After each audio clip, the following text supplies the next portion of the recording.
নমস্কার বন্ধুরা, তোমাদেরকে রিভাইভ আইকিউ ডাব্লিউবিতে আবার স্বাগত। তো এবারে যেটা ভিডিও সেটা হচ্ছে আমাদের যে কেন্দ্র সরকারের যে জাতীয় শিক্ষানীতি এবং রাজ্য সরকারের যে শিক্ষানীতি, সেই দুটো শিক্ষানীতি পরস্পর দুটো পাশাপাশি রেখে আলোচনা করব। অর্থাৎ কেন্দ্র শিক্ষানীতি এবং রাজ্য শিক্ষানীতির মধ্যে যে পার্থক্য, যে মিলগুলো রয়েছে সেগুলো আমরা আলোচনা করব, যেটা আমাদের ইন্টারভিউতে আমাদের সেখান থেকে প্রশ্ন ধরতেই পারে। তো এখানে দেখো যে কেন্দ্র সরকারের যে জাতীয় শিক্ষানীতি সেটা হচ্ছে 2020-তে চালু হয়েছে। আর রাজ্য সরকারের যে জাতীয় শিক্ষানীতি সেটা হচ্ছে 2023-এ স্টেট এডুকেশন পলিসি অর্থাৎ এসিপি। এবং এই দুটোর মধ্যে কিছু কিছু ক্ষেত্রে মিল রয়েছে এবং কিছু ক্ষেত্রে অমিল রয়েছে। যেমন হচ্ছে রাজ্য শিক্ষানীতি অনেক জাতীয় শিক্ষানীতির কিছু ভালো দিক গ্রহণ করেছে এবং তবুও কিছু মৌলিক বিষয় রাখার জন্য আমাদের রাজ্যের শিক্ষানীতি, যে অর্থনীতি, স্কুলের কাঠামো, ভাষানীতি, তাদের মধ্যে একটা পার্থক্য দেখা যায়। জাতীয় শিক্ষানীতি এবং রাজ্য শিক্ষানীতির প্রধান পার্থক্যগুলি নিয়ে আলোচনা হবে। প্রথমত কাঠামোগত যে পার্থক্যটা রয়েছে স্কুলের যে শিক্ষার কাঠামো, সেটার পার্থক্য কি কি রয়েছে। দুটি নীতির মধ্যে বড় পার্থক্য হচ্ছে জাতীয় শিক্ষানীতিতে কি যে কাঠামো রয়েছে, 5+3+3+4 কাঠামোর কথা বলা হয়েছে।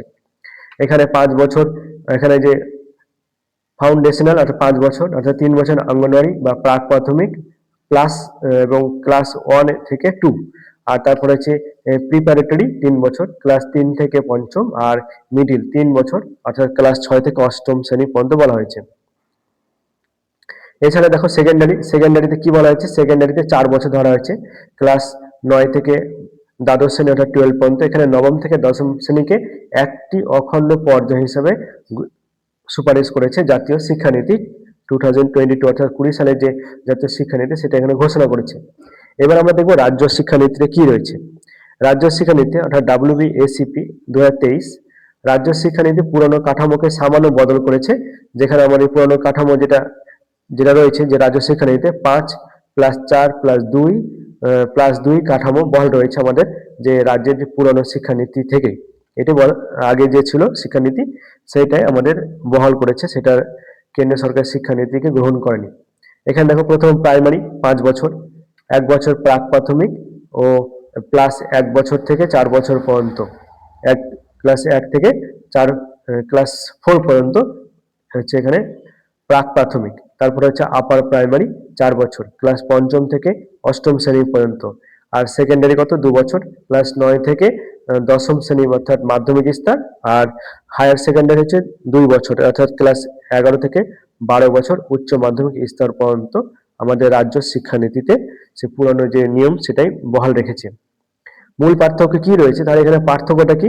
মূল পার্থক্য, জাতীয় শিক্ষানীতিতে নবম ও দশম শ্রেণীকে একসাথে আনা হয়েছে, আর রাজ্য শিক্ষানীতিতে যে দশম অর্থাৎ মাধ্যমিক এবং উচ্চ মাধ্যমিক দুটো আলাদা আলাদা স্তরে ভাগ করা হয়েছে।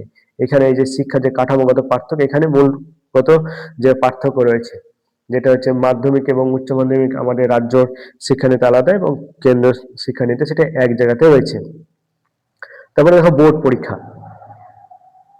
এনইপি 2020 দশম থেকে দ্বাদশ শ্রেণী বোর্ড পরীক্ষা তুলে দেওয়ার কথা বলা হয়নি, তবে এর গুরুত্ব কমিয়ে সেমিস্টার পদ্ধতি বা মডিউলার পরীক্ষার মাধ্যমে শিক্ষার্থীদের ওপর চাপ কমানোর প্রস্তাব দিয়েছে।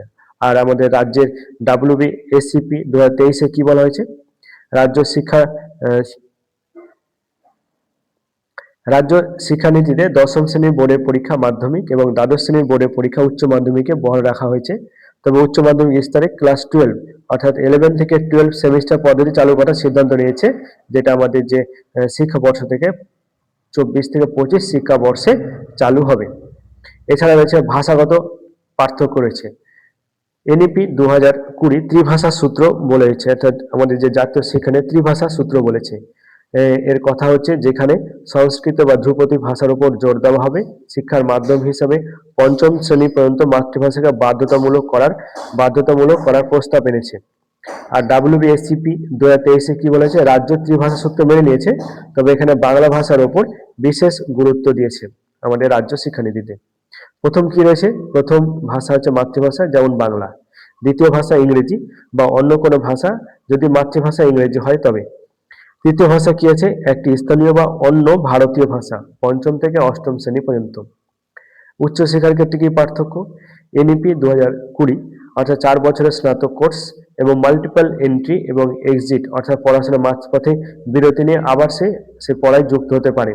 এই সুযোগ এই সুযোগটা দিয়েছে জাতীয় শিক্ষানীতি। রাজ্য শিক্ষানীতি কি বলেছে, যে রাজ্য সরকারের উচ্চশিক্ষার ক্ষেত্রে জাতীয় শিক্ষানীতির সাথে সামঞ্জস্য রেখেছে, 4 বছরের স্নাতক কোর্সকে চালু করেছে রাজ্যের জাতীয় শিক্ষানীতির সঙ্গে সামঞ্জস্য রেখে। অর্থাৎ স্কুল কাঠামোতে পার্থক্য থাকলেও কলেজ স্তরে রাজ্য ও জাতীয় নীতি প্রায় একই পথে হেঁটেছে।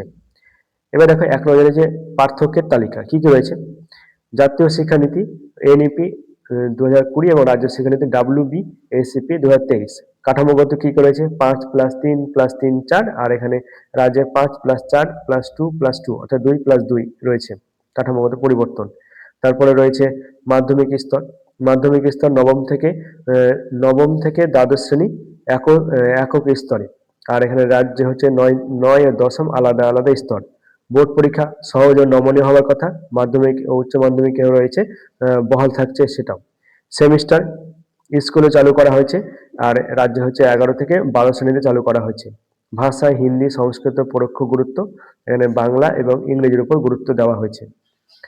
এবার দেখো সারসংক্ষেপ কি পাওয়া গেল, যে পশ্চিমবঙ্গ রাজ্য শিক্ষানীতি মূলত জাতীয় শিক্ষানীতির কিছু আধুনিক ধারণা গ্রহণ, যেমন সেমিস্টার সিস্টেম, 4 বছরের ডিগ্রি গ্রহণ করেছে, কিন্তু রাজ্যের বিভিন্ন ঐতিহ্যবাহী পরীক্ষার কাঠামো, মাধ্যমিক ও প্রশাসনিক নিয়ন্ত্রণ নিজেদের হাতে রাখার চেষ্টা করেছে।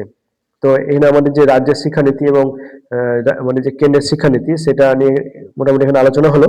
তো তোমরা যদি ভিডিওটা ভালো অবশ্যই শেয়ার করবে এবং সাবস্ক্রাইব করে নেবে। এরপরে আমরা রবীন্দ্রনাথ এবং ঈশ্বরচন্দ্র বিদ্যাসাগরের সহজ পাঠ এবং বর্ণমালা নিয়ে যে একটি ভিডিও আছে সেই ভিডিওটা নিয়ে আসছি, এবং আরো প্লে লিস্টে আরো অনেক ভিডিও আছে, তোমরা এটা দেখে নিবে।